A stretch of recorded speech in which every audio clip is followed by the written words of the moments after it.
My name is Kathy Mellis, and I'm the treasurer and clerk for the Friends of the Westfield Senior Center. Today, producer Pete Coles and I are at the Westfield Senior Center. We're broadcasting WCPC Cable Channel 15 and WSKB 89.5 FM radio at the Westfield Senior Options 24 event. I have with me today Meghan Lemay from the Alzheimer's Association. Meghan is the regional manager for Western Mass. Thank you for joining me, Meghan. Thank you so much for having me today. Okay, I'm going to ask you some questions, and we'll go from there. What is the mission of the Alzheimer's Association? So the mission of the Alzheimer's Association is actually to end Alzheimer's disease and all other dementias. And we're doing that by funding the research to try to find a prevention, treatment, and cure for this disease.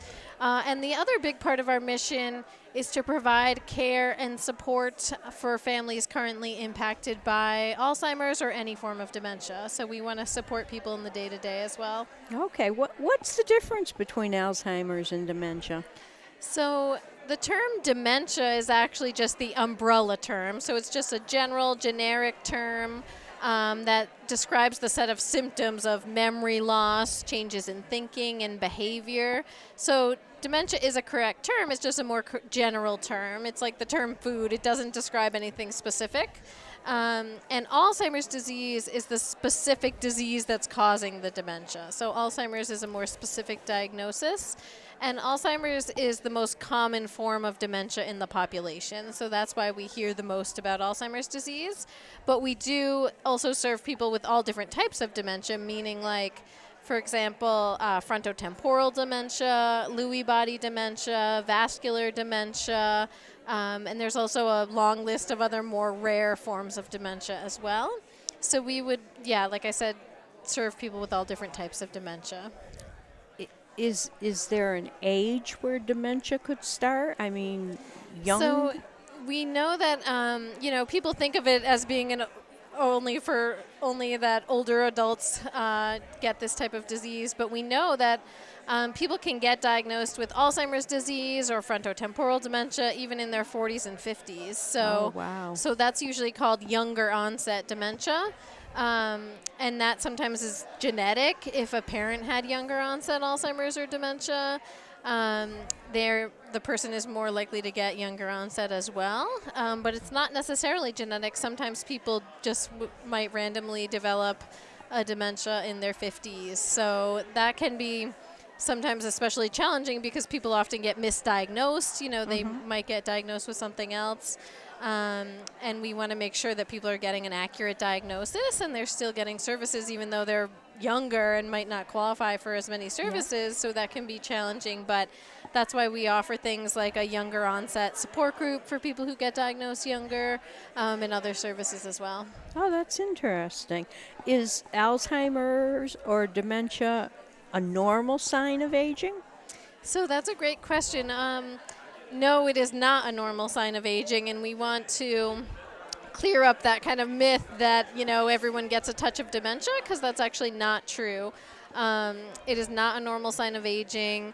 It's a specific disease process that's occurring in the brain that's different from normal aging. So with normal aging, people might, their brain loses a little bit of its agility, just like their body does, but it's not the same as dementia. Dementia is a very specific disease process, so we want to make sure people get that, get an actual diagnosis and don't just kind of brush off the symptoms. So everybody in the world is not going to, at some point in their life, end up with dementia? No. Okay. We know that, there are 100 years of people who are 95 out there who have a very sharp mind and have not lost any of their memory. Okay. So, yes, that memory loss and these symptoms are specific to a dementia process happening. So what are some of the warning signs of Alzheimer's? So some of the early warning signs you want to look out for, the first one, of course, is just memory loss that affects daily living. So that's what everyone thinks of, and it is one of the primary symptoms of dementia early on is just memory loss, forgetting things that you were just told, so short-term memory. definitely is an early warning sign. But some of our other early warning signs are forgetting everyday tasks. So, with normal aging, you wouldn't forget how to count change, for example. But with dementia, you're going to forget like a basic skill like that. You're going to forget how to make your favorite recipe, which you probably wouldn't do, or play your favorite card game, which you wouldn't do with normal aging. Another early warning sign is changes in or issues with solving problems, and then also challenges and forgetting time and date and place. So if everyone forgets what day it is, that's totally normal, but then you can usually remember pretty quickly. And with dementia, the difference is you're going to forget what year it is. So if you're noticing that someone is getting confused about what year it is, if they seem like they're in the wrong decade, that can be an early warning sign. Also, if they're just dressed inappropriately for the season. So if it's January and someone's dressed like it's July, that could be an early warning sign too, and that's something you wouldn't really do with normal aging. Another early warning sign I want to mention is changes in personality, because sometimes people don't think of that as a warning sign for dementia, but it is, and sometimes people might again get misdiagnosed with something else, but it's actually the early signs of dementia or Alzheimer's disease, where someone has some kind of shift in personality. Sometimes people even get nicer when they get Alzheimer's disease. It really it can vary a lot person to person, in how it affects your disposition and your personality. So we want to keep an eye on that, and we recommend definitely going and mentioning any symptom that you have to your doctor and making sure to take it seriously. Is that something you can see like on an MRI or a CAT scan, or? So that's a good question. So unfortunately, no. A lot of people think that, those type of brain scans could diagnose, but they don't. The only brain scan that can see the amyloid plaques associated with Alzheimer's disease is actually a PET scan. So that's why you might get a PET scan if you go into the doctor. And now we have other ways to diagnose as well. So a lot of people now get a spinal tap, which isn't that simple either. It's also a bit of a process, but that's to see if you have the biomarkers of amyloid plaque tangles in your system for Alzheimer's disease. And so, but we do recommend going through that diagnostic process, because it is important to figure out if you have any dementia and what type of dementia you might have, because it does make a difference. And just in the past couple years, there's been brand new drugs approved by the FDA that are only for treating Alzheimer's disease specifically, and they're only for treating Alzheimer's in the early stages. So if someone waits too long and is already very symptomatic, they're already going to be too late to take advantage of some of these new drugs that are on the market now. So we do really recommend people get a diagnosis, talk to their doctor, and you're probably going to have to go to a specialist, so not just your primary care, but go to a neurologist or a clinic that specializes in diagnosing dementias, memory issues. Yes. Is there actually then a hereditary link? So yes, for some people it is genetic. It's not the whole picture, Okay. If a parent had Alzheimer's, you are at a higher risk for developing Alzheimer's, but it's not just genetic. There's actually a long list of risk factors that put you at a higher risk or lower risk for developing dementia. Genetics is just one of the pieces of the puzzle of whether you might develop it or not. We now know from a lot of research that probably about 45 to 50% of dementias might be preventable, actually, by doing things like exercise, keeping your brain active, doing those puzzles, cognitive activity, and healthy eating, and keeping your blood pressure in check. So all those things that you do to take care of yourself is actually really good for brain health, and potentially preventing cognitive decline. That's good to know. Yes. What if you start seeing the signs of Alzheimer's?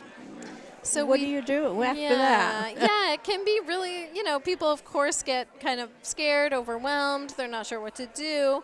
But we do really recommend talking. You can start with your primary care, just having a conversation with your doctor. You can talk to your family member, if you feel comfortable doing that. We definitely recommend starting that conversation. We don't want to bombard people, but we want to start that conversation earlier rather than waiting and waiting. And sometimes, which has happened in the past, is sometimes even primary care doctors might say, oh, that just sounds like normal aging. But if you know yourself, if you're Right. noticing these changes, you should take it seriously and advocate for yourself at the doctor's office too and say, no, I really think I should get some additional testing. Yeah. Go see a specialist. We really recommend. It can really make a difference. And like I said, now it matters more than ever that if you can get on one of these new medications, it can make a difference. And you could also participate in a clinical trial if that's something that's interesting to you. But you have to do that earlier on rather than Yeah. later as well. So lots of good reasons to get in the doctor and really get those symptoms diagnosed Well, earlier. and that age-old saying, you know your body better than anyone else. You get in there and advocate for it. Absolutely. It's so, so important. And sometimes it could be something else. That's why we also advocate that people get tested, because sometimes it's not dementia at all. Like you could get diagnosed with an iron deficiency that can sometimes look like dementia, but is actually not. Someone might just be really dehydrated. Maybe they live alone. They're not eating enough. They're dehydrated. They have a vitamin deficiency and they're getting confused or have dementia symptoms, but they actually just need, to be eating a little bit better and be drinking more water, and they could be treated. So we want to make sure it's not something else that's causing the dementia symptoms too. That's great information. What services does the Alzheimer's Association provide? Yeah, so one of the things I wanted to mention too, when you asked about what should you do if you start noticing symptoms, either in yourself or your loved one, definitely give us a call as well. So we staff a 24/7 helpline, the Alzheimer's Association 24/7 helpline. And that helpline can provide you with just an array of information. You can call even if you just have a simple question. If you're wondering about resources, give us a call. If you're concerned about your memory, give us a call. If you've just gotten a diagnosis and you're not sure what to do next, maybe you're feeling overwhelmed, maybe you're feeling depressed about it, give us a call, because we have lots of support groups and services and support that we can talk the family through the diagnosis. Provide that. We can just be the emotional support on the helpline as well, so we can provide that. We can also provide what's called a care consultation, which is where we sit down with the family or whoever wants to participate and kind of do some disease education, give them some tips on what to do, how to communicate with the person with dementia. So you can schedule a care consultation as well. And all of our services are completely free. Like I mentioned, we run a lot of support groups, both for caregivers and for the individual living with dementia. And then we also provide free education programs in the community. So call us. We can schedule an education program for you at one of at an organization or anywhere that's interested in hosting one. You can also watch all of our education programs on our website as well. And so, again, we're the Alzheimer's Association.